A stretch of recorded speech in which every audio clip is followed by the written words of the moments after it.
I will now call the meeting to order. Welcome to meeting 51 of the Standing Committee on Veterans Affairs. The motion adopted on Monday, October 3, 2022, the committee is resuming its study on the experience of women veterans. Today's meeting is being held in a hybrid format, and we do have MPs participating via Zoom. To ensure that the meeting runs smoothly, I would like to pass on some instructions. First, a reminder to all members of the committee to address the chair.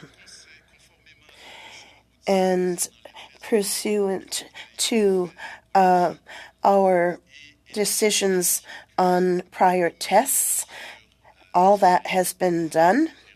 And I do have a trauma warning. Before we welcome our witnesses, I want to just tell you that we will be discussing mental health issues. This may be a trigger for people here with us, viewers, members, and their staff who have had similar experiences. If you're feeling upset or you need help, please let the clerk know. Important. I would like to provide this trigger warning. We may be discussing experiences related to general health and mental health. This may be triggering to viewers, members, or staff with similar experiences. If you feel distressed or need help, please advise the clerk. And now I would like to welcome our witnesses. As an individual, we have Dawn McElmoy, sailor, third class, registered nurse. Do I pronounce it well? It's McElmoy. Oh, McElmoy. Yeah. Thank you so much. And from the paper pod, Lieutenant Colonel Sandra Perron, Chief Executive Officer. And from the Royal Canadian Legion, we have Caroline Hughes, Director of Veteran Services, National Headquarters. And with Women Warriors Healing Garden, Dr. Helen Waddington-Lamont, Mental Health Director. Avant qu'on procède... Before we start with the witnesses, I do want to address the members of the committee to tell them that in the context of this study underway, we'd said that we would be traveling to meet with women's veterans outside of the parliamentary precinct. And to do so, we need to draw up a detailed travel budget, which our analysts and myself will prepare, and we intend to submit a number of options to you Monday, May 15th. This needs to be adopted May 19th. For now, what I ask of the members of the committee is, are the members of the committee in agreement with giving the nod of approval for the analyst and myself to prepare the budget and submit it to you May 15th? Any objections? Mr. Richards. That we would be doing this near the end of the meeting. I would suggest we perhaps do that. I do have a few questions, and I would think that with votes coming, we should hear from the witnesses. So let's do it at the end, please. Yeah, okay, no problem. So I know that we have vote at 4:30, so I will manage that. Any other intervention? Okay, so now let me try. I would like to invite Mrs. McElmoy. The floor is yours for 5 minutes or less for your opening statement. Please go ahead. Thank you. I wanted to say before I read this that this is not intended to bash any organizations or anything. It is just my personal experience. And thank you for the opportunity. I first applied for a pension in 1996, only to be denied. My first appeal was also denied. Shortly before I appeared on the cover of Maclean's 25 years ago this month, I was awarded a small partial pension and told that it was because my sexual assault was not service-related, nor was I on duty. It was apparently service-related enough for the military to charge me. The issue was rectified after the class action lawsuit, and I was finally given a full pension. However, the onus was on me to write a letter requesting my file be reopened due to the new guidelines. I struggled to raise 2 children alone, working full-time, and obtained my Bachelor of Science in Nursing from Trent University before Veterans Affairs ever had a rehab program. For 6 years, I was kept on the rehab program despite mental breakdown after mental breakdown and suicide attempts. Treatment was hard because as much as I wanted to get better, as a mother, my children were my priority, not me. My 2 sons got to witness the constant instability of me, their mom, and they were always worried if I was going to have a good day or a bad day. I'm doing my best to heal for my granddaughter and be the example. However, I am getting to an age where her and I like to joke. I don't bounce anymore, I break. Recently, I broke my wrist roller skating with her and was left with the realization that I needed more assistance than usual. My youngest son lives in another province, and my oldest son is an addict.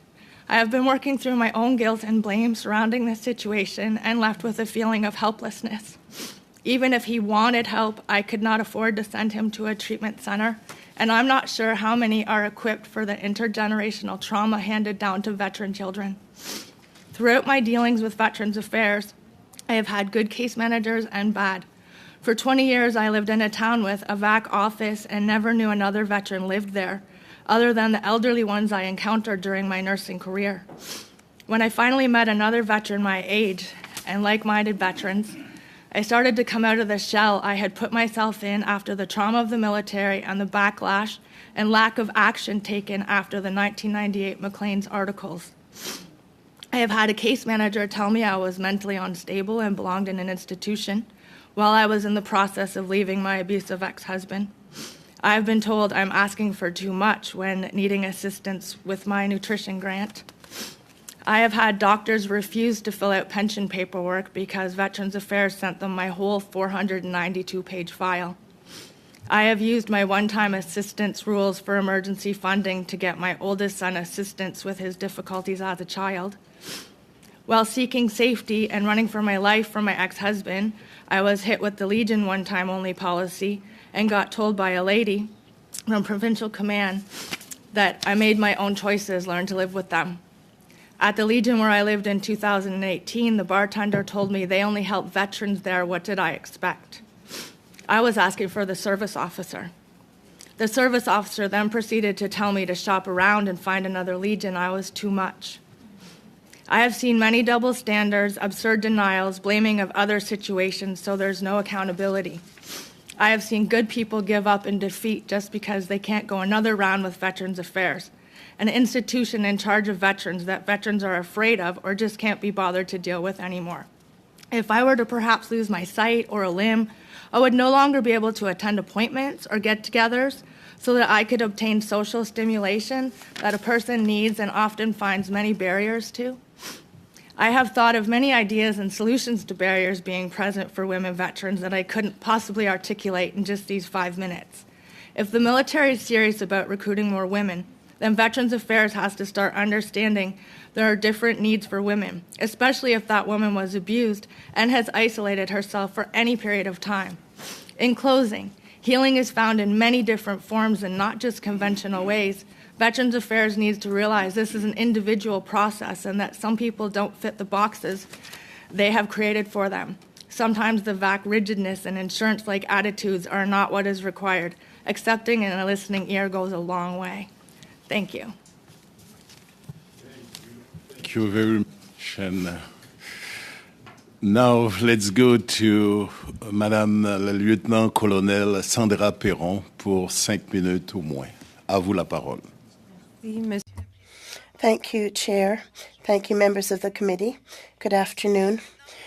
I'm Sandra Perron, Honorary Lieutenant Colonel, founder and CEO of Pepperpod, a retreat center for veterans located on the lands of the Algonquin Anishinaabes at Chelsea, Quebec. I'm also a veteran, having served 19 years in the Canadian Armed Forces, starting in logistics and then as an infantry person in the Royal 22nd Regiment.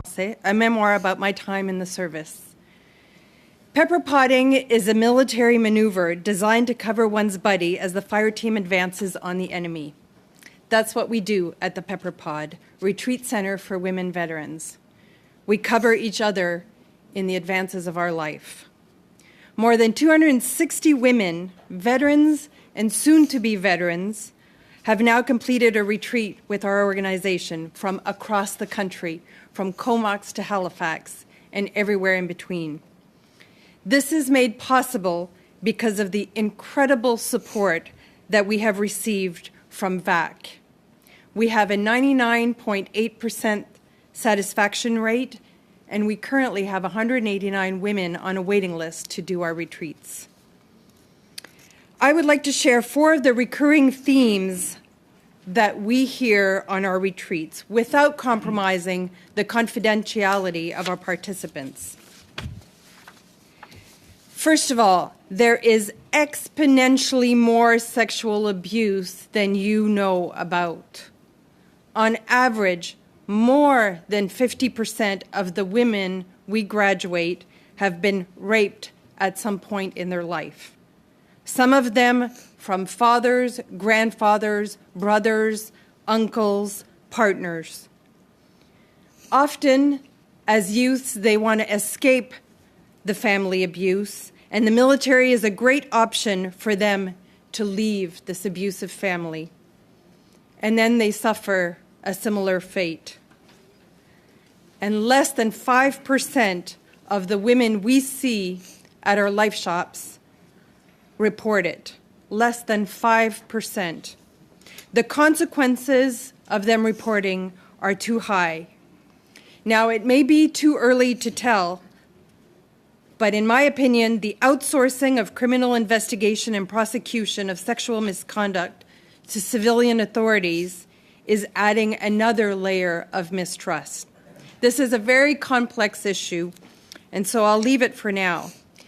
I also hear that more and more women are saying that they've had champions, that men go up to them during the careers to say, I'm a safe space for you. If you ever need my help, you knock on my door. The second theme is women's bodies. How is it that I have had 33 cohorts sit around a table and consistently have been surprised that some of the changes their bodies are going through, mostly because of menopause, are normal? Apart from the hot flashes, lack of sleep, women lack knowledge about their own bodies. These veteran women are being diagnosed with complex anxiety, panic disorders, and PTSD when some of them, not all of them, but some of them are simply having very normal reactions to changes in hormones. As an organization that was built by men, for men, we need to learn more about women's bodies so that our young 25-year-old platoon commanders can be better leaders to the young mother who needs a fridge to store her breast milk, or the perimenopausal warrant officer who isn't getting enough sleep. The third theme is some women are being physically and mentally abused by husbands with PTSD, and they are being told that their responsibility as a spouse is to stick it out because their husband served his country. Finally, women in the CF are still trying to do it all, to be mothers, employees, soldiers, sailors, aviators, caregivers. Every single father needs to take more than 2 weeks of parental leave. New legislation should be considered to have that parental leave more flexible, to allow that time to be broken up so that they can navigate operations and deployments and exercise. On March 27th, the Pepper Pod invited the CDS, the VCDS, and the top 20 leaders of the CAF to discuss what we've learned from the 260 plus women going through our programs. every single one of them showed up. Commanders of the Army, the Air Force, the Navy, the chief military personnel, the Canadian Forces Intelligence General, and all their chiefs engaged and committed to take actions upstream so that the next generation of women don't have to endure some of the challenges faced by our generation. Je vous laisse avec... I want to leave you with the last comment about French terminology. We are vétérane. We are not femme vétéran, nor are we femme vétérane. We are ancienne combattante. We are not femme ancien combattant, nor are we femme ancienne combattant. The fact that in 2023, no one knows quite how to refer to us in French is very telling about how much more needs to be done. Thank you so much for the important work you do. Thank you so much, Mrs. Perron. And now I'd like to invite Mrs. Caroline Hughes for 5 minutes or less, please, from the Legion. Thank you. Honorable Chair and members of the Parliamentary Standing Committee on Veterans Affairs, it is a pleasure to appear before you in person again on behalf of our 250,000 members and their families. I thank you for this opportunity to speak with you. The Legion is the largest veterans organization, and I'm the Director of Veteran Services at the national headquarters. I've been assisting many veterans, including serving members, those who have retired, and their families for about 16 years in my role with the Legion and prior to leaving service. Since 1926, our professional government security cleared command service officers have provided free assistance with disability claims to Veterans Affairs and appeals to the Veterans Review and Appeal Board for thousands of veterans, their families, and survivors each year. I began working at the Legion in January of 2011, and since that time I have seen an increase in the number of women veterans of the Canadian Armed Forces and the RCMP applying for disability benefits.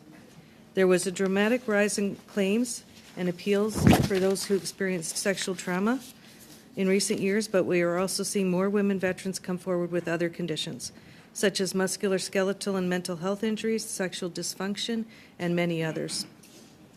Women have been serving in all military occupations with the exception of submarines since 1989. They wanted to be treated equally and to demonstrate they could perform all the required occupational tasks of their trade and physical fitness activities of their male comrades at arms. They've done so proudly and with honor. However, in a largely male-dominant institution, there has been very little consideration into the physical, mental, or other effects on women in their overall short and long-term health care. Military health care based on the average male soldier has allowed and produced research gaps and systemic biases for many years. Physical and mental health injuries are still being caused today by equipment designed for men and have resulted in a lower quality of life for women.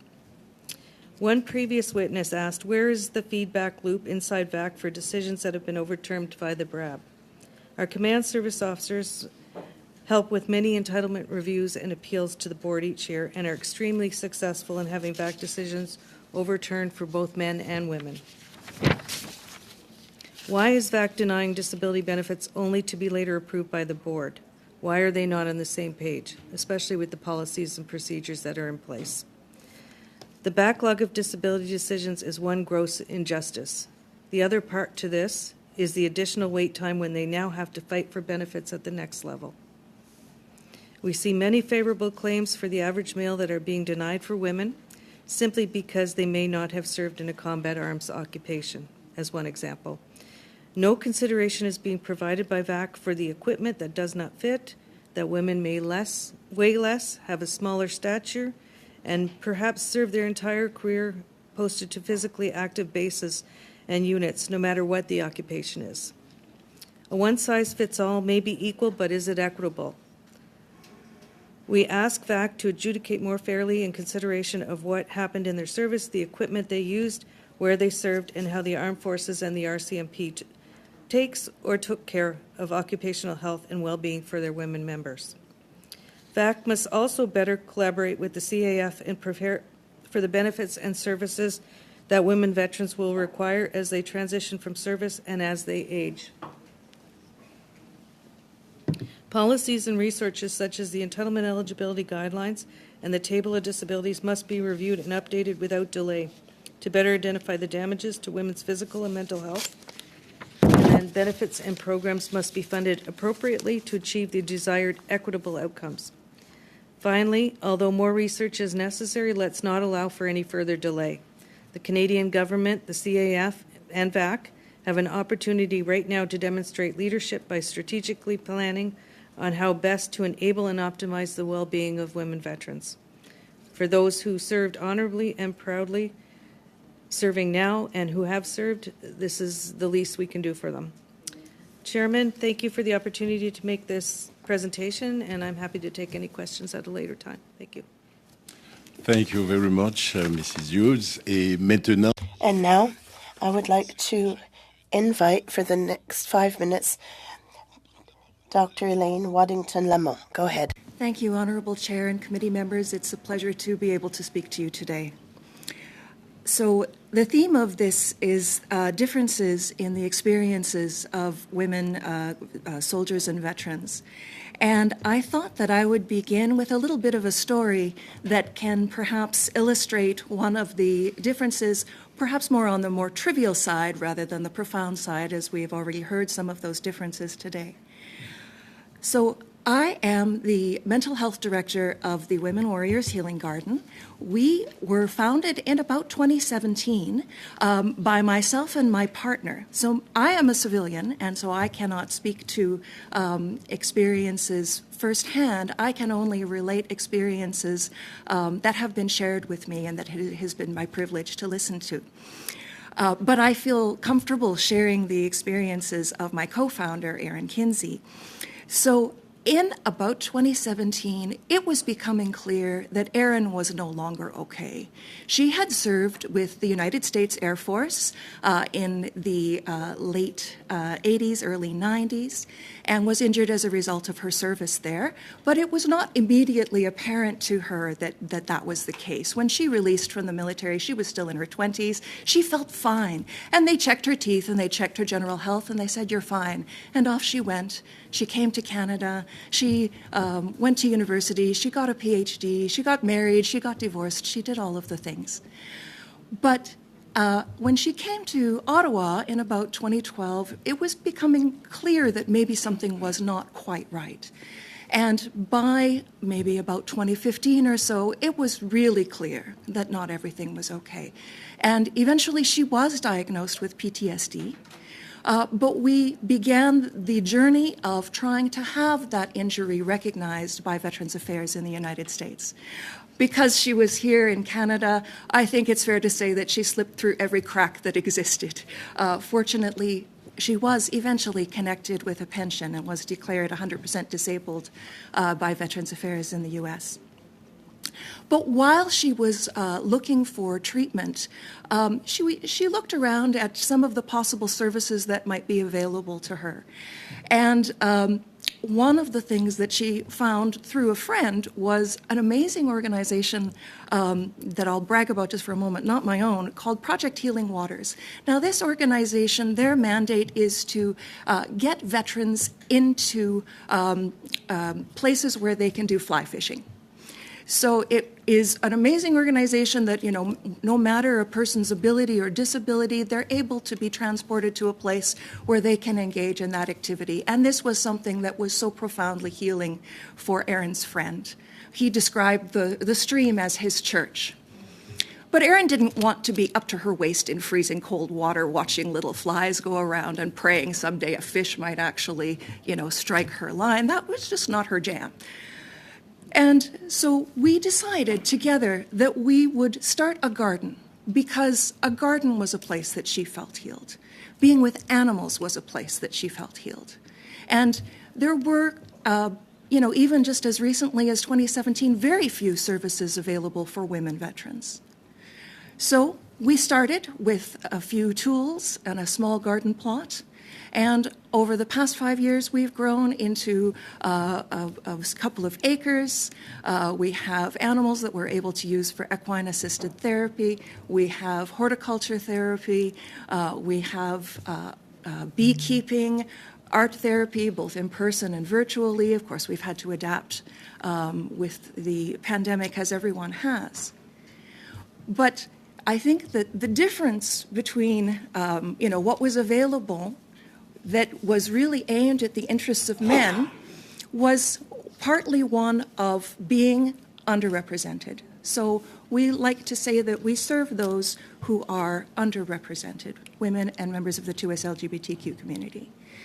But this is only a small difference, and you've heard some of the larger ones, some of the statistics around sexual trauma. Stats Canada estimates that about 25% of women were sexually assaulted as a result of their military service. As Sandra has attested, that number is probably a vast underestimate. We've heard about some of the physical differences due to things like ill-fitting uniforms, rucksacks, boots. But perhaps what we have not yet heard about is the difference in rates of PTSD. So women are much more likely to become disabled with PTSD as a result of their service. And there's a lot of disagreement in the literature about why exactly this is. It's complex, but it's fair to say that it is probably related to physiological differences, differences in the brain, differences in hormones, but also differences in experiences, including the sexual trauma, trauma related to combat, sociological differences, harassment, structural differences. So we know that women are more likely to get PTSD, and unfortunately, we are not yet helping them heal as well as we should.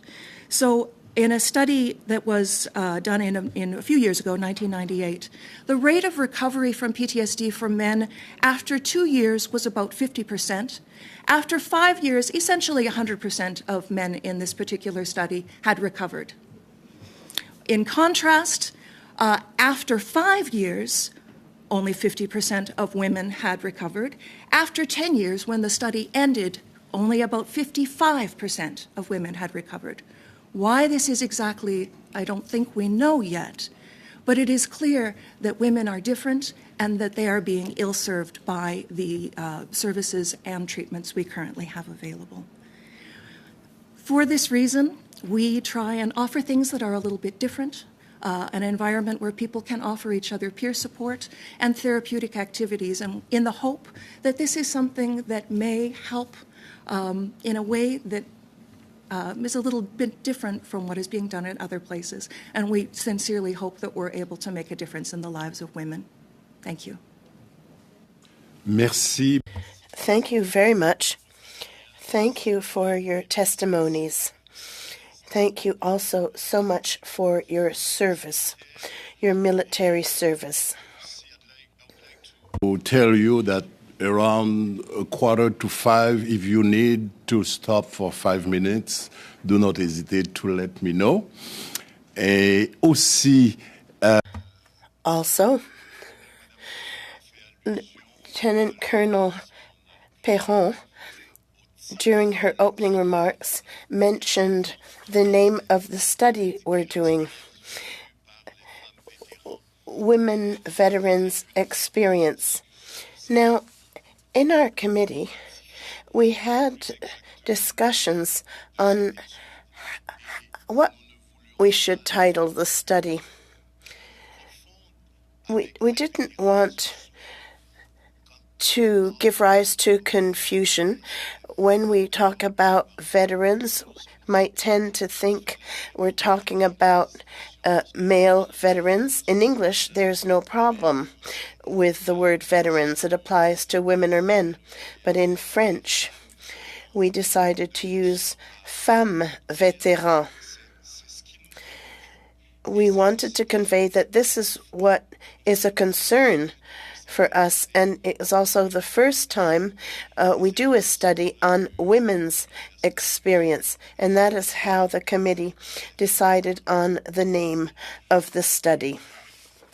We just wanted to explain that. Madame Perron, you seem to have reacted, so I'll give you the floor.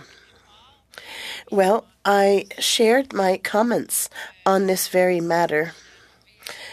I think that we're in 2023, and I think that, women have specific titles in French, just like, ranks.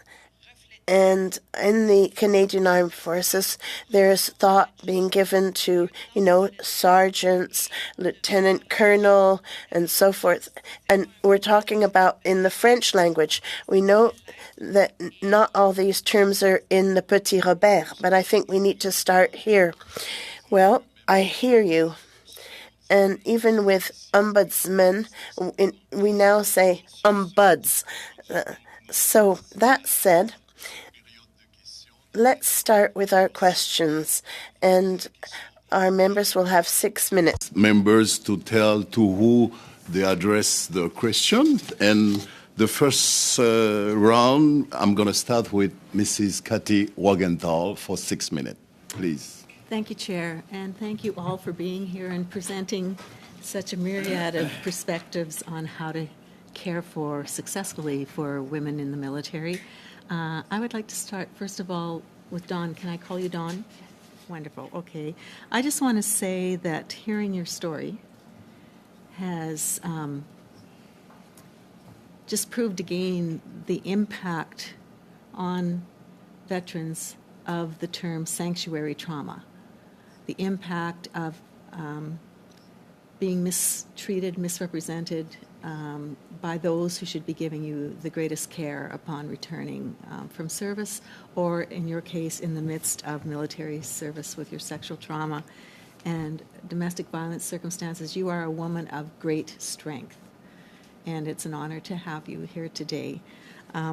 Could you speak to us just a little bit more about the dynamics of that term sanctuary trauma and what it has done to impact your life?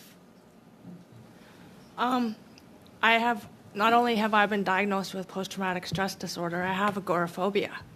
So I go through periods where I'm at home and I want to leave so bad, but I'm afraid of what's going to happen as soon as I walk out that door. So there's weeks that the only interaction I may have is the lady at the drive-through window. And that's not in person. And I love my dog to death, but she doesn't talk back.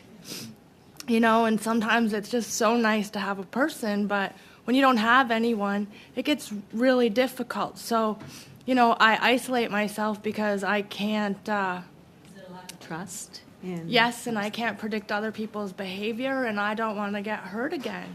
Okay. But I do say bad decisions made me smart, so I know what I don't want now. Right. But, it's easier to just stay at home alone and not go out. But then I miss so many opportunities that I could meet people, I could do things, but sometimes the fear is too much. I do my best, but... Thank you. So you comment on the fact that with your PTSD, you find it very difficult to work. However, you're advocating on behalf of survivors of abuse, and you talk especially abuse of power. You're working. When you talk about abuse of power, do you see that just within the military, or the abuse of power that happens when VAC does the same type of thing, where they do not meet your needs? Is that part of that same perspective? I have experienced abuse of power in almost every system that I have encountered, since I got out of the military. Okay. Like police systems, healthcare systems, you name it, there's abuse of power everywhere. And you talked about intergenerational trauma. There's nothing worse than seeing, our kids have our genes, right, first of all, but on top of that, to end up with health issues, mental and physical, because of the circumstances. And it raises another whole level of a sense of guilt, especially for moms, quite honestly, I think. So can you talk about the dynamics of VAC, and is that intergenerational trauma a priority to them, or is that also something that is impacted by that sanctuary trauma? I think like they're impacted by it greatly. It's hard. Like my youngest son, even though he's doing really well, he's still got anger issues and stuff like that. But then it's hard to be honest about what's going on because he doesn't want to be honest about what went on at home. Because he had a sick mom. Like he was 15 years old and had to drive me to the hospital because I tried to kill myself. And he knew what he was doing was illegal, but he had to get me there. Right. Right? And no 15-year-old should ever have to deal with that. And if he ever heard this, he'd probably be very mad. But, it's the truth, and it's things that he's had to deal with that he can't. There's no way that he could be. It would be very hard for him to be honest about it in a group with just regular people. So they lost the opportunity to just be kids. Yes. I'd like to talk to you about the fact that a lot of veterans take issue with the critical injury benefit criteria. So that was set up a while back and has not been used in regard to psychological injuries because it doesn't explicitly mention psychological injuries. So I know that it has been awarded recently, but since then it's become impossible to get the information or to see others receive that support as well. Are you familiar with the critical injury benefit and the limitations on that? Yes, I've been corresponding with the minister about it, and I did receive a letter, and he said they're sending it back to committee to review and research the language to make sure that it's available for people with physical and or psychological issues, and I really hope that, it's not smoke and mirrors. I'm so sorry that government and its methods of doing the right thing quite honestly can add to that sanctuary trauma with the whole processes that we sometimes have to go through. Do I have some time, sir? 30 seconds. 30 seconds. I will wait and hopefully have more time afterwards. I would like to speak to the others as well, but thank you. Thank you, MP Rogenthal. And now I'd like to invite Mr. Wilson Miao for 6 minutes, please. Thank you, Mr. Chair, and thank you to all of you appearing today at our committee. First, I'd like to direct my first question through the chair to Ms. Hugh. You mentioned in your opening remark there's about 250,000 members right now. Of those 250,000, how many of them are women veterans in the Legion? It's not my area of expertise, but I will get that answer and bring it back to you. Thank you. And also, on your website, it stated the Legion is committed to supporting veterans research. As you all know, this is the first time that we are studying on the experience of women veterans. Is there similar research done through the Royal Canadian Legion on this topic? Not at the moment. What we do is we support research, especially through CIMVR. And various universities. So we don't do research ourselves. We support a lot of research that's out there. We also provide a scholarship for a student who's going through their master's program in research to do with military health and research for veterans. This year, I believe it's on cannabis use and interactions with other medications. We will be hopefully very shortly in the future also sponsoring a PhD student, and we also support the forum that goes on each year with CIMVR. So we're very active in the research area, but just not doing research ourselves. Thank you for sharing that. And if you could provide any recommendation to our committee to this study, what could it be? Wasn't expecting that one.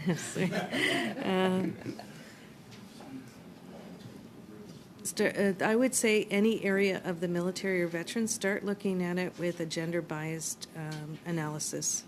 There are so many policies out there that were traditionally established for males that whether it's research, whether it's a program, it all needs to be looked at. It all needs to be opened up and researched as how it affects women, because sometimes it affects them in a negative way. Often it does, so I would say that. Thank you. And next, I'd like to direct my question to Lieutenant Colonel Perron. As the Canada's first female infantry officer, what program or training was helpful to you as a woman veteran? What program was helpful to me as an infantry officer, well, probably infantry training. But other than that, I had no separate training for being a woman in combat arms. So there were no programs. Now, I can tell you this, and I write about this in my book. There were supporters. There were men that championed what I represented. So they were ostracized, and often it was to the detriment of their own careers. The pepperoni lovers, I refer to them, because my name is Perron, and they were called the pepperoni lovers. And there are men like that today. Women are telling me when they sit around the table that men are more and more present and supporting or standing up for women. So, and the proof that we had the top 20 leaders at the Pepper Pod for a fireside chat speaks volumes to that. But there were no programs in my time.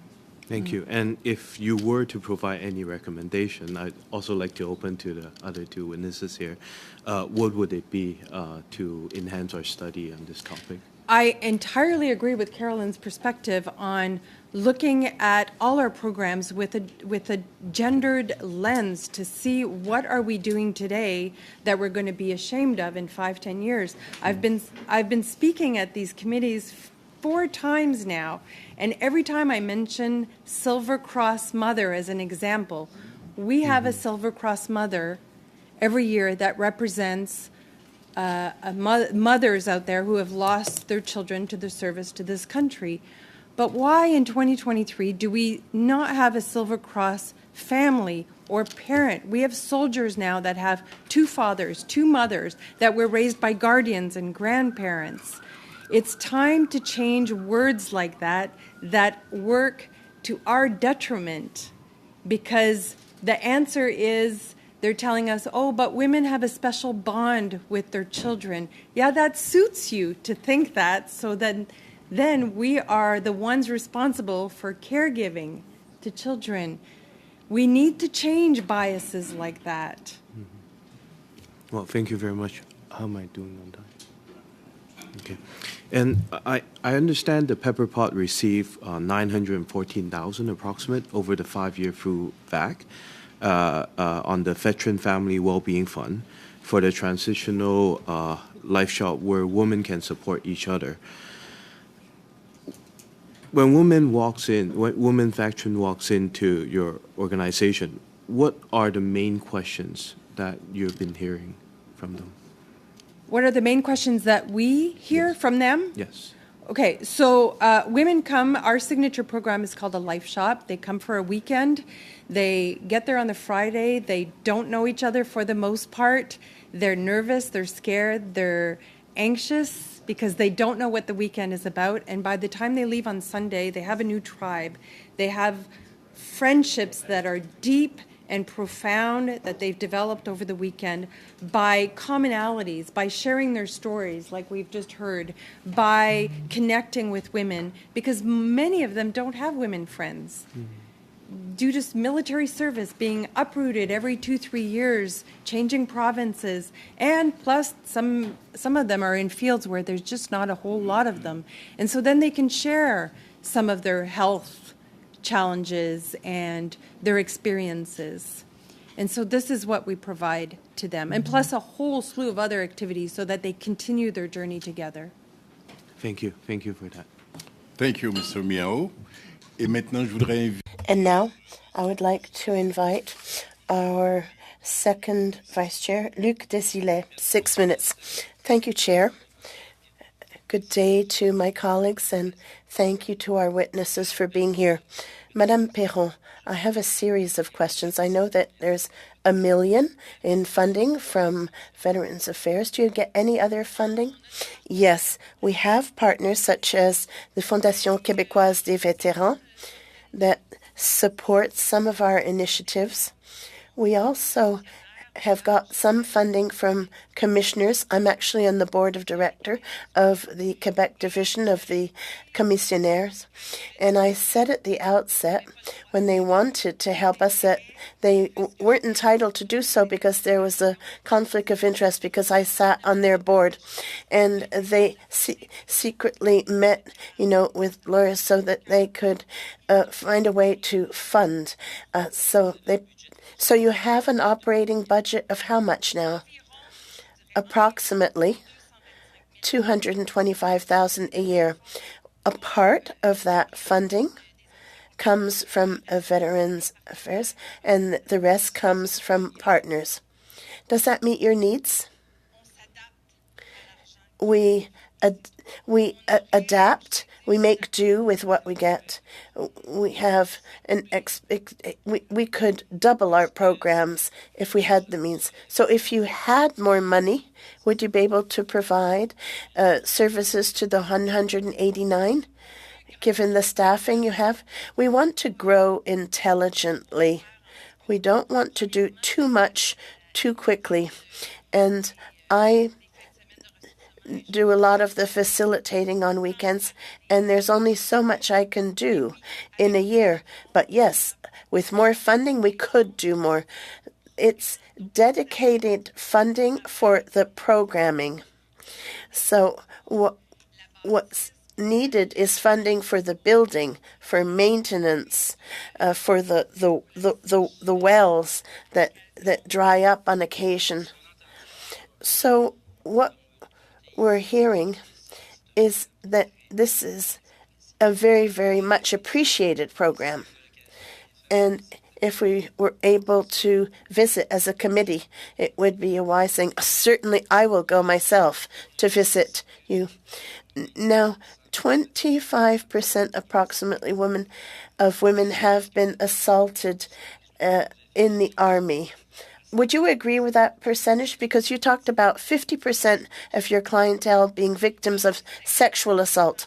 When I say 50% of women, we include the parents, the grandparents, brothers, sisters. But I believe that the figure is much higher than 25%. So do you think that is in part a bias because of the clientele you're serving? Well, it could be. We work with Atlas, the Atlas Institute for Veterans, to see if is it because we're welcoming them in our organization? I can't say. But the women are reporting this to us, and sometimes those very women have not reported it to even their husbands or their best friends. How do you obtain the information? Is there a questionnaire they fill out, or is this spontaneous from them? It's information they share with us over the weekend in a confidential way. Now, you said something earlier, and I'm not sure I've understood.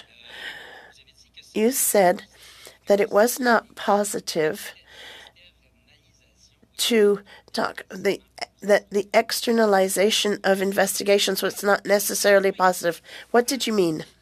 From the vantage point of the women who are participants, their lack of confidence in the organization is amplified by the fact that the complaint is taken and set aside from the organization.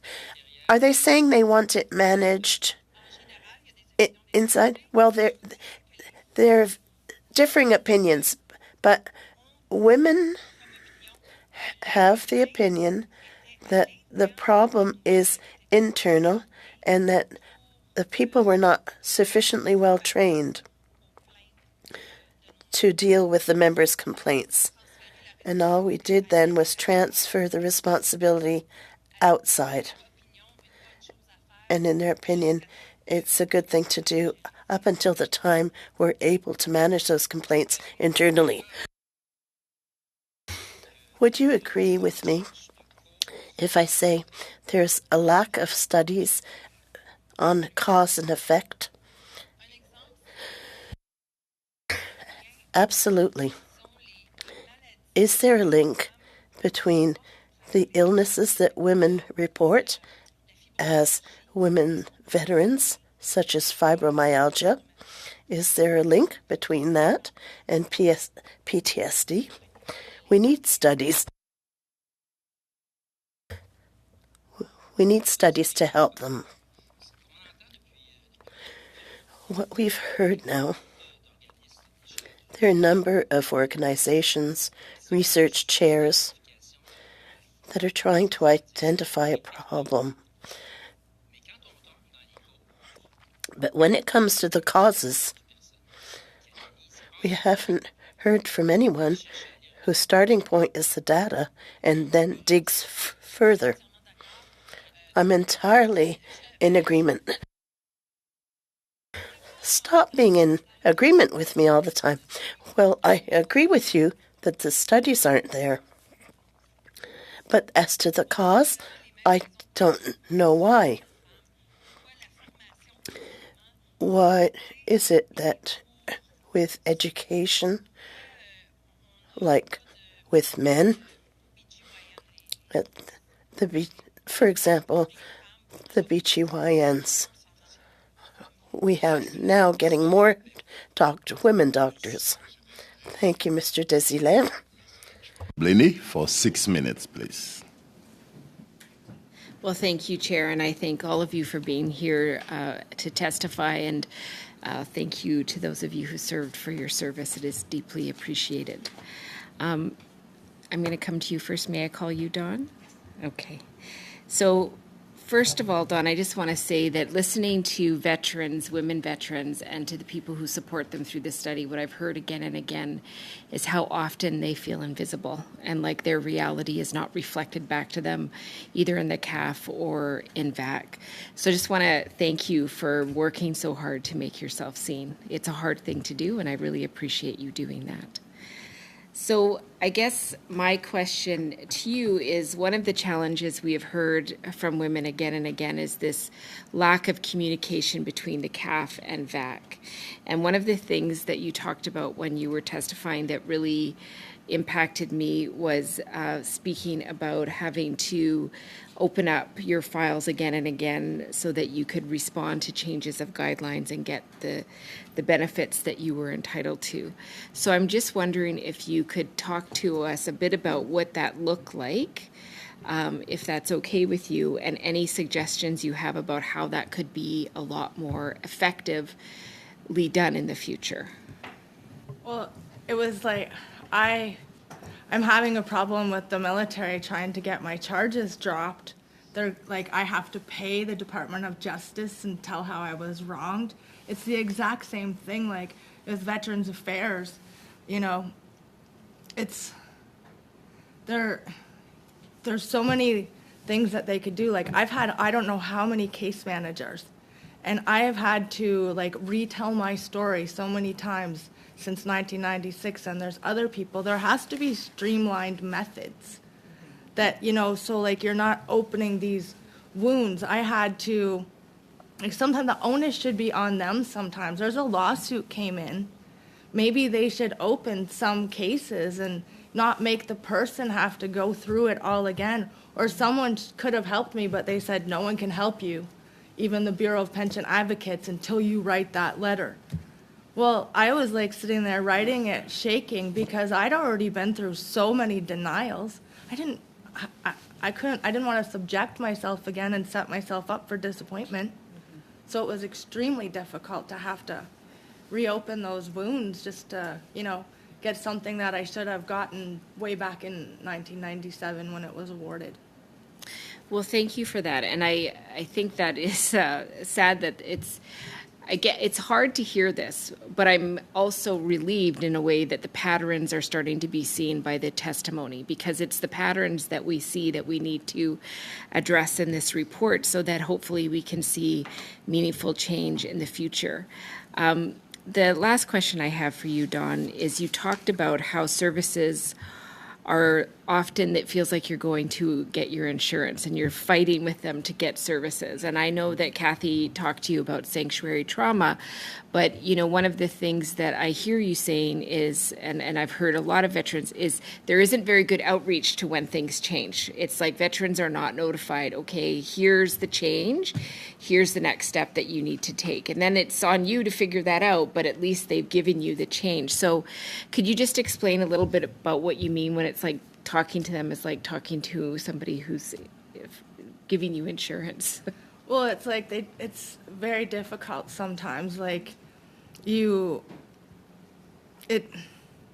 there's feelings involved and stuff, and you can't just like, when I very first got my pension, it was 20%, and then I have had to fight, I don't know how many times. And it's just, you're talking to someone about like the most difficult things in your life, and they're talking to you like back in even trying to get my cannabis. The doctor from VAC was saying, oh, well, we noticed you were suicidal back whenever, so like we're stopping your prescription. And I said, dude, I was suicidal because I almost lost my arm. I said, and I was so depressed, it had nothing to do with the cannabis use. The doctor I saw prescribed it. How can somebody that doesn't even know me overrule a decision, And then it took months to get it all fixed because some guy in VAC knew better than the doctor that I had actually seen in person and had seen a couple times. Well, thank you. I'm going to come to you, Honorary Lieutenant Colonel Perron. Thank you for being here today. I'm just interested, your organization places women veterans and serving women in the military along with civilian female spouses, I think. Yes.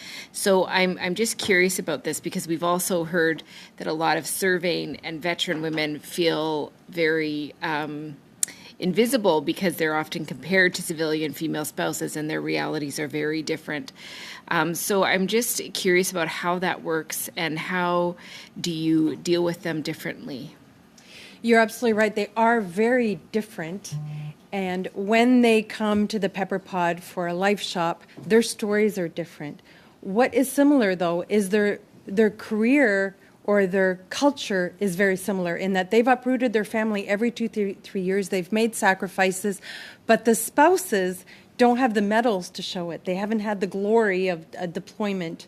And so there is a discovery when I do the life shops through that, where they get to share and understand each other. And that is the power and the benefit of having them in the same group. They have different experiences. Women have had deployment issues and some trauma. Some of them have PTSD.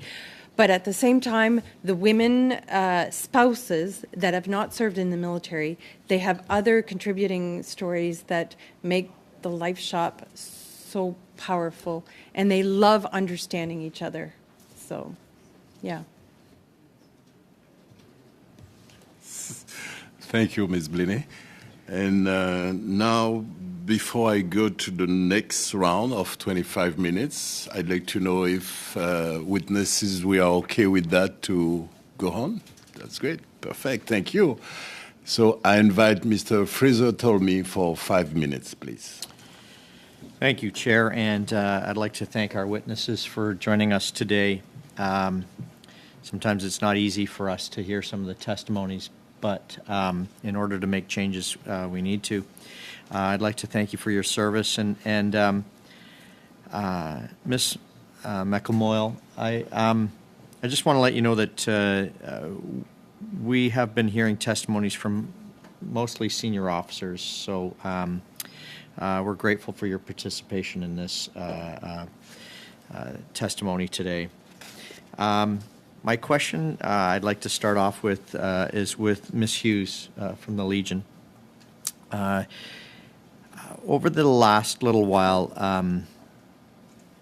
whether it's been the focus on studies in women in the military and veterans affairs, or just men and women, we've heard several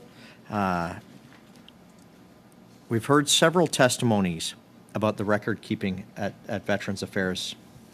And often their medical records are hard to find and difficult to transfer to healthcare. providers that that might require them in order to look after the vets. We've heard testimonies from organizations that have done independent audits, such as the Ombudsman, the PBO, the Auditor General, and our own committee, that sometimes even the records within VAC are lost, and so it's very, very difficult to keep a track of, which is very disappointing because your medical file is so important in order for your care. What do you think about creating a system that would give veterans more control over their medical records, especially when they release and they move to a different community? What are your thoughts on that?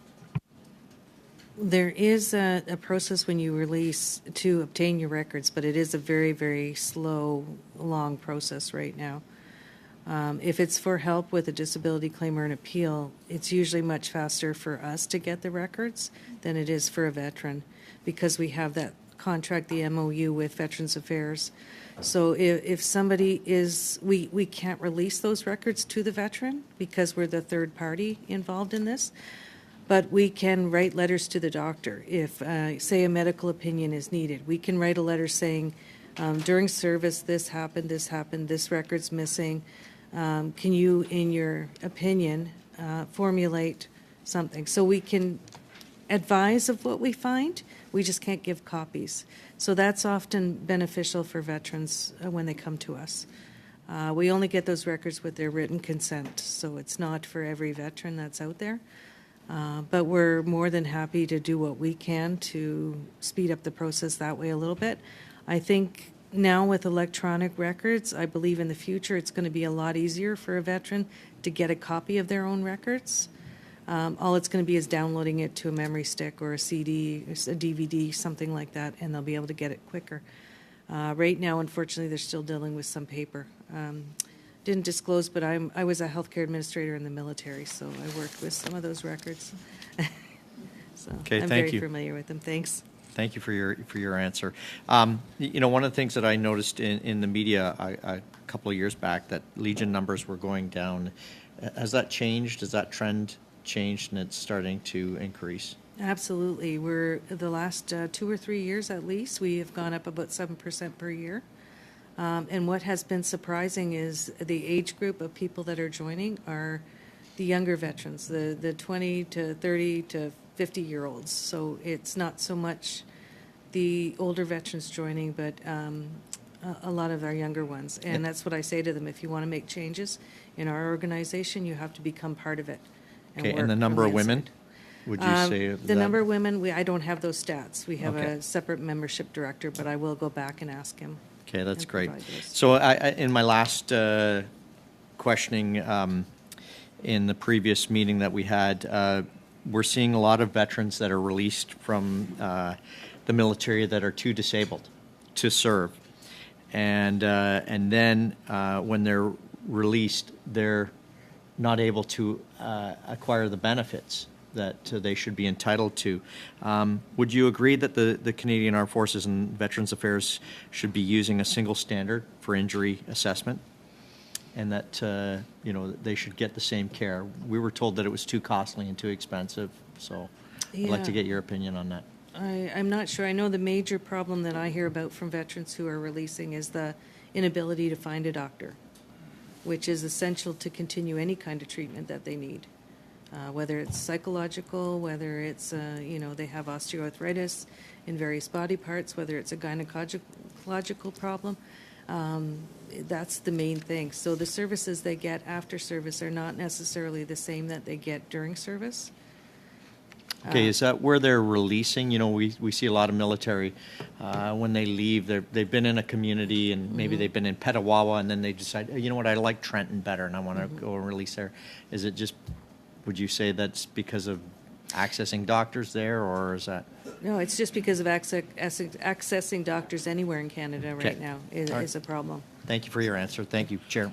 Thank you, Mr. Tolmie. And now I'd like to invite Mr. Charles Rogers for 5 minutes, please. Thank you, Chair, and welcome to all of our witnesses today. As always, some very interesting testimony, and some very difficult testimony.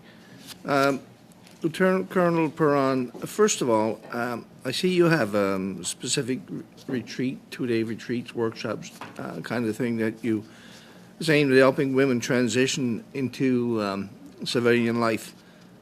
Can you tell us a bit more about the retreat type and why you keep the enrollment as it is, 8 to 10 people, and maybe even elaborate on some of the successes of these events? Well, I will limit my comments to what happens during the retreat because most of that is under a cone of silence because we don't share what happens there. But I can tell you the essential philosophy of the weekend is that we create such a safe environment that women feel free to share their stories. And when they do that, they leave themselves open to judgment. They feel very vulnerable. They take down their mask. They share secrets that they've shared with very few people. And when they do that, they are really, really easy to love because they are defenseless. And so that's what happens during the weekend. They go through a series of exercises. We end at noon on Sunday. On Sunday, we do mind mapping, which is just a way for them to plan their next steps as they leave their transition. They get this new tool that they can use to plan their next adventure or trip or transition or challenge or problem. So that's what they do. Now they come back 6 weeks, between 4 to 6 weeks after the Life Shop. They come back for a reunion with their tribe, and often they don't even wait that long. They're already going to activities with their new tribe. They go out for coffee, blueberry picking, and then they hold on to each other at different levels. I myself did the Life Shop 30 years ago. The women that I did the Life Shop with are still in my life today. One of them sits on my board, and they're my best friends. So this is what transpires at the Pepper Pod. And we do a whole bunch of other activities as well. We've got a dragon boat racing team. We were doing stand-up paddleboarding, whatever the women want to do. Snow skiing. Mm-hmm. Thank you very much. That's exactly the kind of thing I was hoping you'd get into, the way you conduct these sessions and workshops and so on. So there must be, I guess, some very inspiring and positive outcomes. Is there any particular you want to share with us? Beyond a shadow of a doubt, we are saving lives. 5 women have told us that they had either put their insurance up to date before leaving, they had put their will and testament up to date, that they had sold some of their stuff, and they're still here today, and they are loved by their tribe. They are supported. When they have a knee down, when they have a weak moment, they call on their sisters in arms, and they get the support that they need. Thank you very much. Dr. Lamont, how do women hear about your services, and what's your outreach? How do you advertise or let them know that you're there? Yeah, I think that often the way people find out about us is through word of mouth. Occasionally, we have some media outreach that happens to be very successful. So a few months ago, I think it was actually on Christmas Day, CTV gave us a story of one of the veterans who visits us. It's called My Friend Bert. And this particular veteran came and talked about her relationship with our donkey. They have a very special relationship. I think that it's fair to say that they love each other. And she has, I don't know if I should share this, but she has said that she sometimes likes him better than her husband. But, so, I mean, those kinds of stories when they're in the media can really allow us to be seen and heard. But I do think that the most often thing that I hear is like, my friend told me that she participated in one of your programs and that I should try it. Or, I did this, I've heard of tribe members who participated together at the Pepper Pod and said, my tribe members did this and they suggested that I come and try this. So I think that word of mouth is the most powerful. Thank you very much. And if any of you have particular recommendations, I've said this to all of our previous guests, witnesses, please pass them along to committee through the clerk or whatever, and either in written form or some other form. That we'd love to have your expertise, knowledge, and experience put to good use by giving us good, solid recommendations that will make this a much stronger study. Mr. Chair, are we doing for time? No, you no more time. Sorry, Okay, but thank you for that Thank you for being invitation. Thank you, Mr. Rogers. Et nous And now, let's go back to Mr. Luc Desilets. 2.5 minutes. I know. Madame Perron, once again, do you think it might be a good idea if the Canadian Armed Forces and Veteran Affairs, when they add a trauma or an injury to a file, that they add as well the probable cause or the known cause? If they've suffered trauma, in the same way as you suffer an injury, yes, absolutely it would be important to add it to the medical file. I was pleased to hear from Ms. Hughes that the filing system is going to be digitized.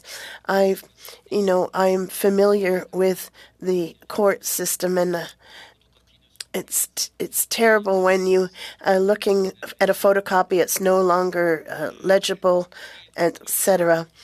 Now, Madame Perron, sexual assault or harassment, is it in the decline in the armed forces? Difficult to answer that question because I'm no longer in the forces.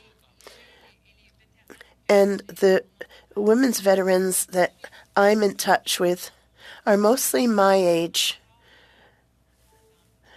Even if we do have some in their 30s who have just left the forces, with a medical file due to trauma or sexual assault. I don't have percentages.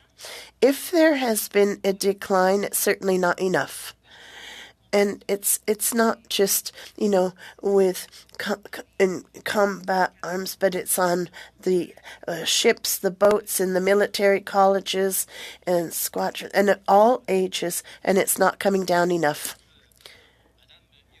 Ms. Hughes, earlier I heard you say that a number of claims are rejected because women have not been in combat. Did I understand you correctly?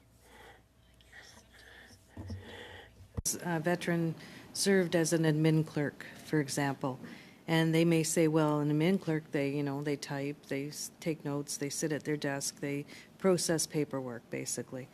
But when you're posted to a base like Petawawa or Gagetown or any of the active bases, you do the same PT that any other soldier does on that base. When you're serving, if you're serving with a unit, for example, with the infantry unit as a clerk, you do the same PT that they do every morning. Donc, c'est une injustice. So it's an unbearable injustice then. I agree. Okay. Merci. Thank you. Thank you, Mr. Desilets. Now, Miss Blaney, floor is yours. 2.5 minutes. Thank you so much, Chair. Ms. Hughes, if I could come to you. I guess what I'm curious about is if you have idea about how many women veterans ask the Legion to help with VAC claims, and if you, when you get that information, if it's the application and also if you denote what is an application and what is an appeal, because that's something that I'm really curious about. An application is the first time that a veteran comes forward and wants to put a disability claim in. Yeah.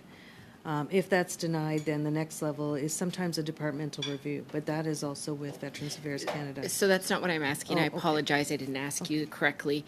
So I'm wondering, first of all, do you know how many women veterans that the Legion helps support with their applications or their appeals? Lately, the last couple of years, I've probably seen almost half have Wow. come forward with claims. Okay. The military sexual trauma lawsuit, a lot of them came forward for that at all levels of appeal. There's two of us at the Legion who do reconsideration levels, and we saw a dramatic increase where claims had been denied because there wasn't enough evidence, or perhaps the police found it unfounded, or the chain of command said, just keep quiet about it. And so there's no documentation on what happened. Now, the policies have gotten better recently for military sexual trauma, and claims are more favorable, but they didn't go back and they didn't look at all claims that were denied in the past. So the women had to come forward to us to identify so that we knew. We proactively at our national command went through all our files, and not only did we look for claims that may have been turned down because there was no lawsuit, there was no medical information of it happening, or there was no successful harassment claim. Wow. And we were able to get those overturned at the higher levels. So if I, just making sure I get this correct, so when more information became available to you, you actually went back and looked at files, and did you do any outreach directly to the veterans to say, by the way, something's changed? Absolutely, yeah. We did the same thing with the hearing loss policy when it changed, and also all the partial entitlements. Okay. And I'm wondering, when you deal with women, do you notice that women's physical ailments that are tied perhaps to things like mental health or PTSD, are they often put in a position where they have to appeal decisions again and again? I hear that a lot. Yes. So you're seeing that a lot. Yeah. And you also talked about sexual dysfunction. I've had a lot of women veterans say, I experience it, don't want to talk about it here. So I'm just wondering if from your perspective, have you seen those claims, and is there any information you could share about that? I've had probably about 5 or 6 claims. Usually there's another woman in our office now that helps with disability claims and appeals, but for the longest time I was the only one. So I've dealt with a lot of women who did not want to deal with a male counterpart. So far I've had about 4 or 5 claims go in for whether it's sexual dysfunction or anorgasmia, and 2 have come back favorable. So we're starting to see a change. It's taken over a year to get those decisions back, so it is a very slow process. The other 3 I'm still waiting on. But it's starting to increase, but it's slow. It's very slow. Thank you so much. Thank you, Chair. Thank you very much. And now I'd like to invite our first Vice President of the committee, Mr. Blake Richards, for 5 minutes, please. Thank you. I've got a couple of things I wanted to touch on, but I'll start with you, Miss Hughes. Good to have you here again. Good to see you. One of the things that we hear quite frequently, and this would apply to all veterans, but certainly without a question would apply to women veterans equally, if not more so, wait times. I often hear, the atrocious length of time that veterans will wait for claims to be adjudicated. You hear these horror stories of a year or 2, and sometimes much longer than that even. And those aren't exceptions. Those are quite common. And I wonder if this is something that you hear in your role with the Legion, and is something that you see that you are dealing with as well, and if you have any suggestions on what can be done to better serve our veterans. I hear that complaint several times a day, whether it's an email or a phone call. It's the biggest problem right now that we're having is with the wait time tool. Veterans will go on there and they'll say, it's going to take 43 weeks. Now it's a year or more than, not 43 weeks, say maybe 23 for a common condition. Now they're sitting at 40-some weeks and they're wondering, well, it's double the time. How come, I don't have it? And it could be a simple claim like osteoarthritis of your knees. So we've asked VAC multiple times to take that down or at least make it accurate, because it's not accurate, and it's causing a lot of grief and frustration and nervousness out there, because they say, well, why is my claim taking so long? It's going to be denied, obviously, that kind of attitude. So that would be one thing that Veterans Affairs could do, either make it accurate or take it down completely. They were making some progress in the disability claim turnaround time. With the strike, I know it may be a little bit longer by a couple of weeks because of the strike, but we're monitoring it very, very closely, and we're not going to let up until they're meeting their their mandate of 80% within the 16 weeks. Okay, thank you. I would like to come back if there is a time, but I want to go to Ms. McLemoyle or Dawn, if I can call you Dawn, first. But I'd like to maybe come back if we get some time after that to just ask you if, a couple more questions in regard to that. And I noticed some nodding of heads. It seemed like there was pretty general agreement on the panel here that those wait times are a problem. So maybe others will have suggestions too. Before I go to that, I'd like to just ask you, Dawn. I hope you're okay with me drawing attention to this, but I note that you have a service dog. Is it okay if I draw some attention to that? I hope you don't mind. What's your service dog's name? Her name's Duchess. Duchess? Okay. Can I get you to tell us a little bit about Duchess and how you ended up with Duchess? How and when that occurred, and whether VAC was involved in that at all, and what your service dog does for you.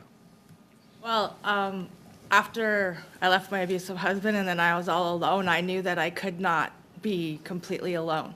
So I went and I got a 3-month-old German Shepherd puppy. And I had a couple veteran friends that, said they were going to help me go here, go there. And then, those things didn't come to fruition. I went to Wounded Warriors. They said, we only give out dogs. We don't help train. But I couldn't wait 3 years to 5 years for a dog. I couldn't make it that long just sitting there, by myself. She helps me go out into stores. She helps me go out with my friends. She helps me have conversations with people. So, like, even if I have to, somebody, can I pet your dog? And I'm like, no. And they're like, oh, I'm so sorry. And I'm like, don't be. You actually are helping me say no. Because that's something I have a hard time with, too. I'm a people pleaser. So, to be able to say no. So, she's still in training. I have still lots to do with her, but I've done it completely on my own so that I could actually leave the house. So this is not something that Veterans Affairs has been involved in at all? Not at all. Did you go to them to seek assistance to get a service dog at all? You wouldn't be able to. It's only with the organizations that they have out there. In your opinion, is that something that Veterans Affairs should be more involved in terms of being able to provide service dogs or even standards for service dogs for veterans? I feel like I know people that their service dogs have saved their life. If they weren't here, like if they didn't have a dog, or they would not be here. I have lots of friends that are like that, and it's so simple yet it seems so complicated. Okay. Thank you. I appreciate that. I think that's a great thing for us as a committee to be looking at in terms of recommendations. I'll go back to where I was previously with regards to the wait times, and I'll start with you, Ms. Hughes. But I noticed that others were nodding their heads and probably have something they want to add to this. So I'll open it up to all of you if you'd like. But in order to actually get those wait times down, what would be the number? I've heard often about the idea of maybe a presumptive injury list as a way of, eliminating some of the claims out of the system and obviously serving those veterans quicker and all veterans in quicker as a result. But I'll open it up to other suggestions as well. What would you say would be the number one thing that could be done to actually bring those wait times down? If you were made the Minister of Veterans Affairs tomorrow, what would you do? What would be the first thing you do to help bring those wait times down? Yes, absolutely. The most common conditions should be granted, almost on a presumptive basis. Just a few checks at least on service and length of time maybe and a few things. But it shouldn't take, a year and a half, 2 years to hear back whether your lower back, is related to your infantry service, for example, where you're carrying a rucksack a lot of the time. They could do something like that, like they did with the COVID benefits when people were off work. Do a check after the fact. Give veterans the heads up that's saying if this is not if you're lying about things, I'm not saying that they would be, but then you may have to pay your benefit back. But I think they should start doing more regarding treatment benefits too. It's been great that they're doing that for mental health benefits. But when you're talking with somebody who has bad knees or a bad back, and they have to wait 2 years before they can find out if a brace is going to be approved or some physiotherapy, that's a long time to wait in 2 years. Sure is. So those are some of the things. Unacceptable, I would Yes. Does anyone else have thoughts on this they'd like to share In with us? 15 seconds, please, because time is running. Please go ahead.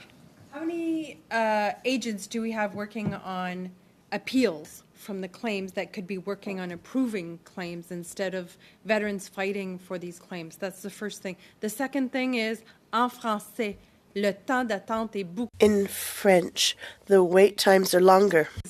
And they all talk and say, don't do it in French because you're going to be waiting double the time for the agents. My 15 seconds. Apologize. I would like to hear from the others, but it sounds like I won't be able to allow that, apparently, because the chair's told me that I have to stop. We'll come back. We have a last round. Thank you. And now I'd like to invite Mrs. Rachel Valdez on the screen to ask questions for 5 minutes, please. Thank you, Chair, and thank you to the witnesses for joining us for this important study. And I do want to express my gratitude for those who serve our country. Through you, Mr. Chair, I'll direct my questions to Lieutenant Colonel Perron. Based on your testimony, I just want to come back to the stats you mentioned for those who have experienced sexual misconduct or trauma. What types of support or education should we be providing or considering for this study to better assist those, impacted by those traumas? One of the things that I would be a proponent of is to have scenarios developed by the military, and then all soldiers be put through those scenarios where they get a chance to be champions of diversity and of any actions that they deem sexual misconduct. Right now, we have these fake scenarios. We're in a classroom, and soldiers get to practice. What would you do in this type of situation? This is a discussion I've had with the Chief of Defense Staff on down. It's like, why don't you create real scenarios in training so that they get put in a situation where they have a chance to speak up and defend their colleagues that are acting as actors, but they're doing a scenario, and then they talk about it in a safe place. I've had this discussion with the scenarios in my own regiment that I'm honorary colonel with, the Régiment de Hull, and the discussions, and they didn't get all the answers correct, but the discussion was respectful and mature, and they grew and they learned. We need to allow our soldiers to make mistakes in scenarios so that they can grow and they can learn. Thank you for those ideas. We haven't quite heard that type of testimony before, so I appreciate it. You also mentioned in your opening, we need to learn more about women's bodies. In the last committee, we heard testimony from the Department of Veterans Affairs that the work has started to make accommodations for women's veterans, which is promising. But I'd like to hear your recommendations for this committee to help make more proper accommodations for women veterans. This is why it's so important. Women are having babies. They're going back to work. Within a certain time, they are being asked to pass a physical training test, a battle fitness test. Sometimes that time is too fast and they are having pelvic health issues. But we don't know about that in the military because we don't have OBGYNs, because we don't have medical doctors that are used to dealing with women going back from pregnancies, and because women are tied to the military medical system. And so let's get educated about women's bodies, about what they go through when they have pregnancies, about menopause, about the tools that are out there to help women go through menopause instead of having them leave because they're too tired or they're on burnout, they're not sleeping, they're not getting the proper, perhaps, hormone replacement therapy because we don't talk about it and they don't know what to ask. Merci beaucoup. Bienvenue. Through you, Mr. Chair, I'll direct my next questions to Mrs. Hughes. I do appreciate the work of the Royal Canadian Legion, especially Streetsville Branch 139 in my riding. And in your experience, what are some of the most effective ways to ensure that the unique needs of women veterans are being met?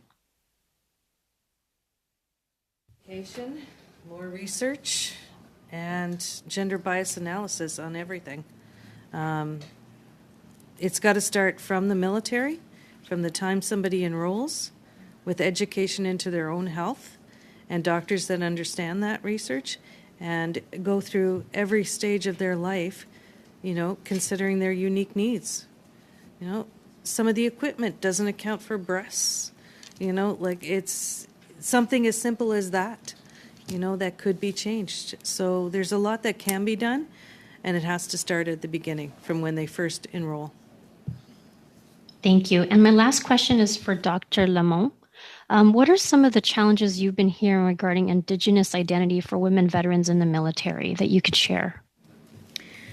So I would say that some of the things that we have heard is that people would appreciate having opportunities to be able to participate in their culture, you know, perhaps having access to elders in situations where they might be facing discipline of some kind, or being able to have that kind of support that would allow them to be enriched by their culture rather than being sort of disconnected from it. Thank you, everybody. Thank you, Mrs. Valdez. And là, nous allons commencer notre... And now we're going to begin our third round for a total of 15 minutes. So we'll hear from 4 members. Mary Dodell for 5 minutes, or please go ahead. Thank you, Mr. Chair. And I guess at this time I want to thank all the witnesses for your statements today. I know it's quite the testimony for you to go through as well. So thank you for being here. First of all, I just want to follow up, I guess, on my colleagues' comments that we didn't get to finish about the wait times and issues for help. So I guess I'm going to afford that time for answers. Oh, sorry.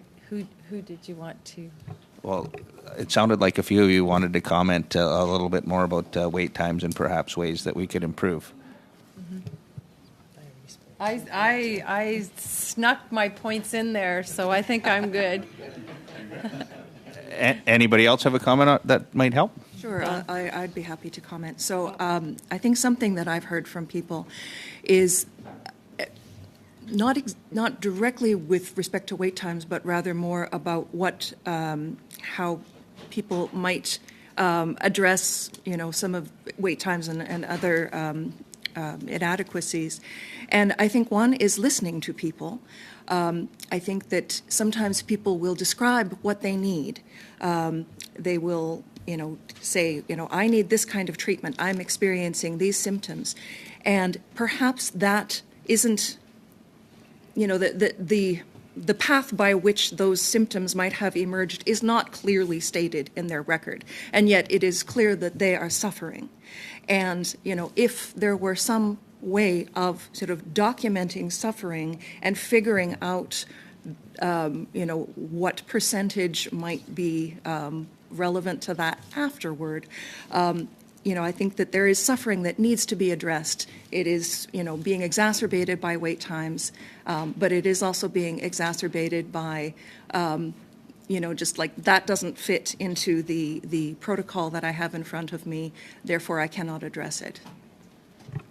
Okay, and I guess the other thing, we're on Veterans Affairs, so we're here trying to find ways to improve the organization, and we're mostly dealing, you know, people that have left the military. There's basically, they see them, they're gone quickly, and move on. And really, what we're trying to do is we're actually the ones doing the exit strategy. Here, it seems like we deal with what happened or transpired before this moment in time. So I'm just wondering, like when you look at some of the situations here, like the numbers are astonishing when we see how many women in the military have been assaulted or had abuse. I'm just wondering, like, really, in order to improve Veterans Affairs, we really need to look at the time of service and the issues that come up there. So I'm just wondering, like, is there no input during that period of time that these issues are coming up? Like, half the people are having problems, it sounds like, almost, or issues. Are the other half speaking up for them? Is there, like, why is that number so high and nobody is saying anything? Like, why is it not being improved upon? The numbers are astronomical when you're telling me that, and I would think there'd be other women in the military that would speak up that haven't had that extent. So I'm just kind of, so I'm wondering why that might be. Maybe Dawn might have a better idea, because you would think they would be as frustrated as I am. I know a lot of women that don't even acknowledge their veterans because they don't want to have to tell the reason that they got out was because they were sexually assaulted. So they would rather hide their veteran identity and just leave that part of their life in the past. So they don't even want to deal with Veterans Affairs because then they have to open those wounds too. You know, and then a lot of women can actually hold their stuff together while they're raising their children, if they happen to have children. But as soon as those children are gone and you start to be alone and your issues do start popping out because you're not keeping yourself busy with your children, you're not realizing that you're sick sometimes until you're 45, 50. Because you've been so preoccupied with taking the kids here or taking the kids there, you know, school this, school that. But as soon as you have that empty nest syndrome, a whole new can of worms gets opened. Do I have any more time? Yeah. A little bit? A little bit. Just a little bit? Okay, so I guess earlier it was stated that if there was any injuries or things that happened during your career with the CF, that it's really difficult to put it back into veterans. Is that not something that we should mandatorily have to do, is recognize those symptoms or things that were happening? Should be just mandatory?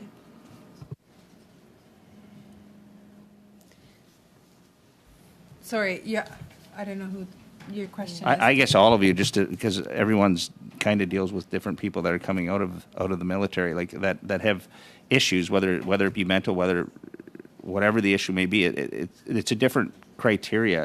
It should just be recognized from one to the next to make it simpler. I would think that whatever the injury is, it should fall into the next category of Veterans Affairs.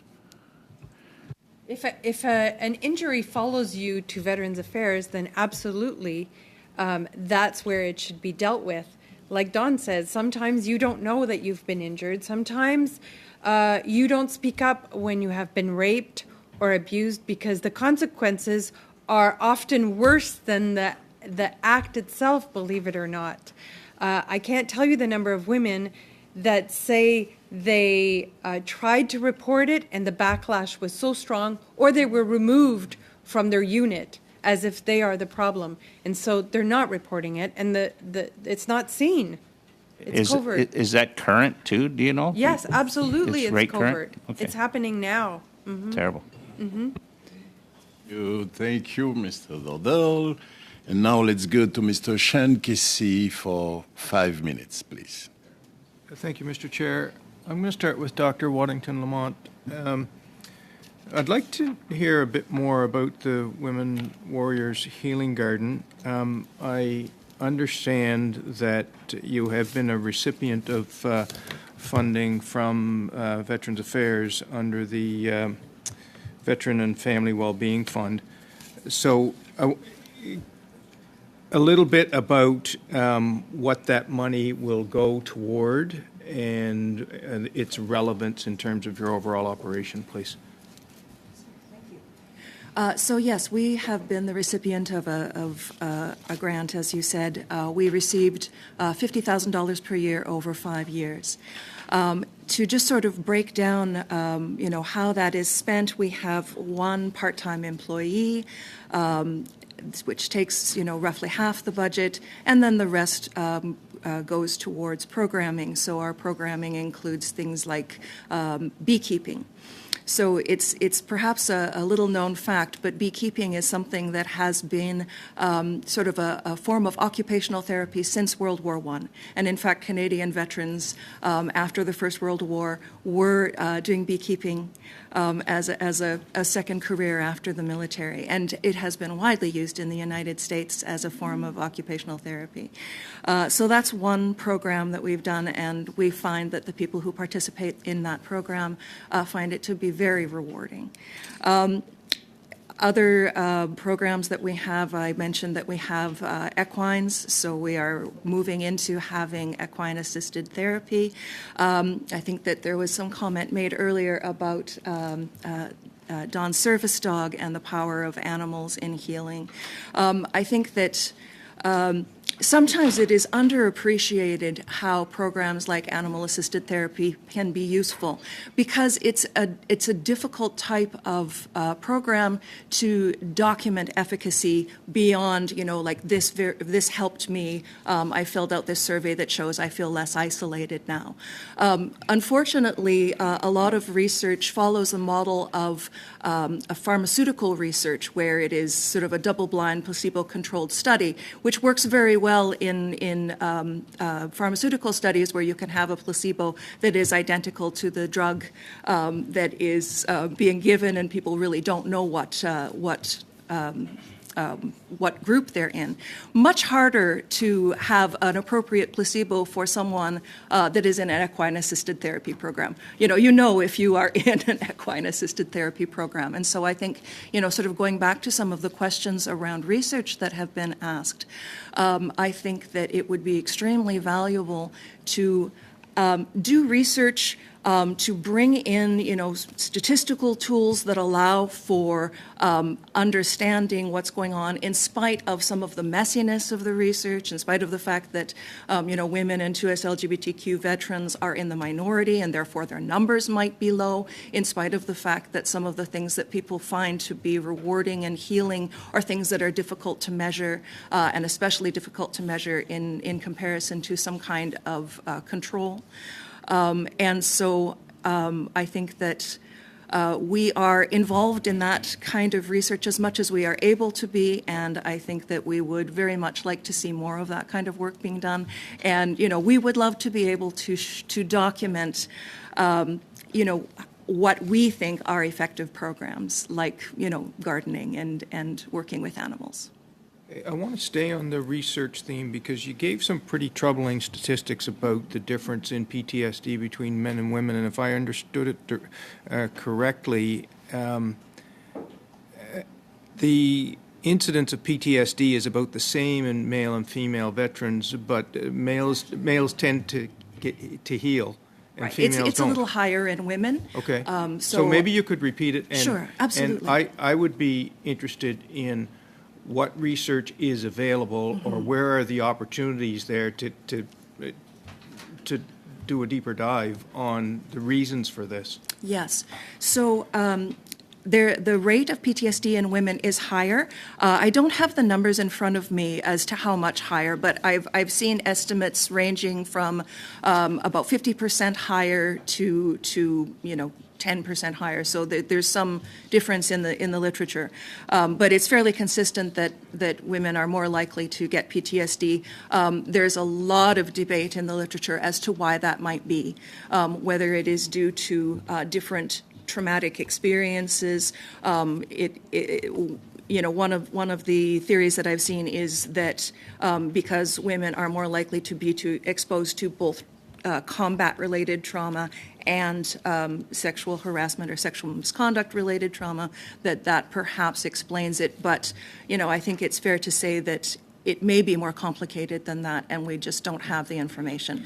What research I have seen is mainly coming from Veterans Affairs in the United States, and there is some excellent research being done there. I think that we have smaller numbers, but I think that we would benefit from doing the same kind of research that is being done in the United States.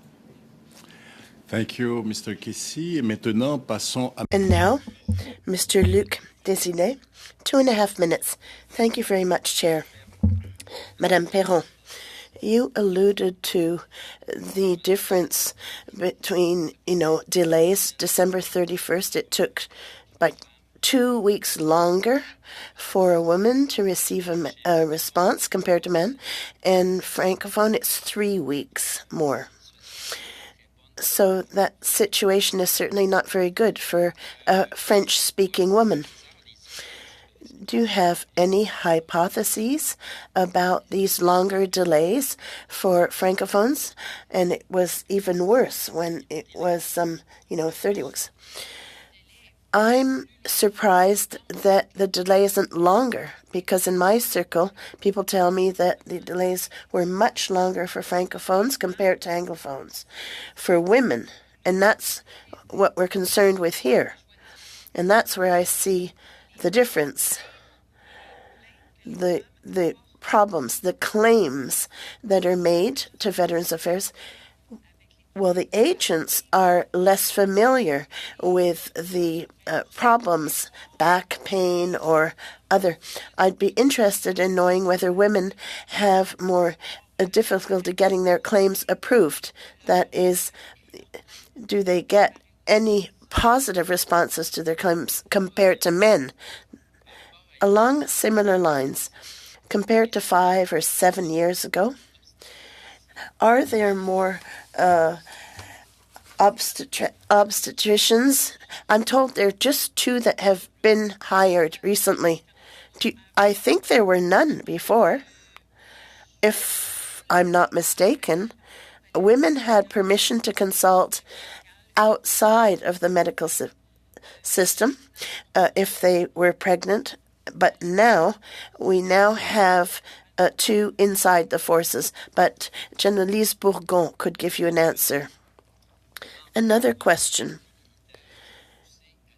In what way did your military experience have you start this organization? When I left the forces, well, first my unit had no, women, so I had no women friends who understood what I'd been through. And you leave the military, you're supposed to leave everything behind. No, you bring with you as your second skin your military life. So I needed women, and that's what I got through this weekend retreat. I got the benefits, and I wanted to offer that to other women who'd left the forces. Thank you, Mr. Desilets. And now, Miss Blaney. The floor is yours for 2.5 minutes. Well, thank you. First of all, I just want to come back to Dawn because I believe you wanted to say something about wait times. Did I get that right?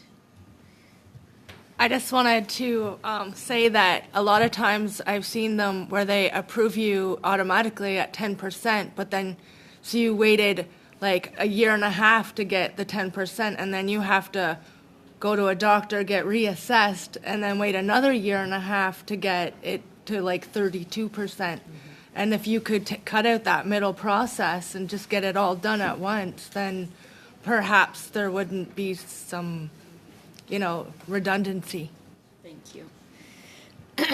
So I think it's interesting. I've heard a lot of testimony that talk about issues for women often taking a while to become realities. And I think you gave some very good examples across the table today about why that might be. And I think it also continues to say how important it is for us to do research on how women are impacted and what the outcomes are, because women are just a little bit unique.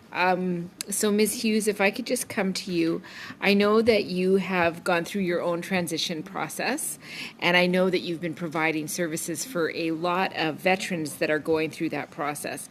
I'm just wondering if you have any thoughts or feedback on when it comes specifically to women veterans, what could happen to help the transition be a little bit more holistic and helpful in the future? Well, D&D and VAC have now created the transition groups, which is supposed to, it's for everybody leaving the military. It's not just the ill and injured anymore. I haven't become familiar with it yet. I'm just starting to develop something with them for our organization. However, they have to look at the unique needs of every veteran, whether they're women, men, LGBT2. Everybody's transition is different. Mine went fairly smoothly. I had a supportive spouse at the time and older children, but not everybody has that. There are single women who leave and have no support system once they leave. The same with single men. There may be addiction issues, and their transition is different. They need to be taken care of before they can even move on to any kind of normalized life in the future. So I think that is the main thing, is has to be recognized that it's individual. It's not a one-size-fits-all. It's Thank you very much. Merci, Madame Blenay. Thank you, Ms. Blaine. Là que nous This is where we're going to stop. For your input, for your participation at that study. And maybe I'm going to ask let me finish with witnesses and I'll go to the committee. So, vous remercier et vous... Would like to thank you. And I'd just like to remind the committee that this afternoon we had with us for our study, as an individual, Don McElmoyle, sailor 3rd class, registered nurse,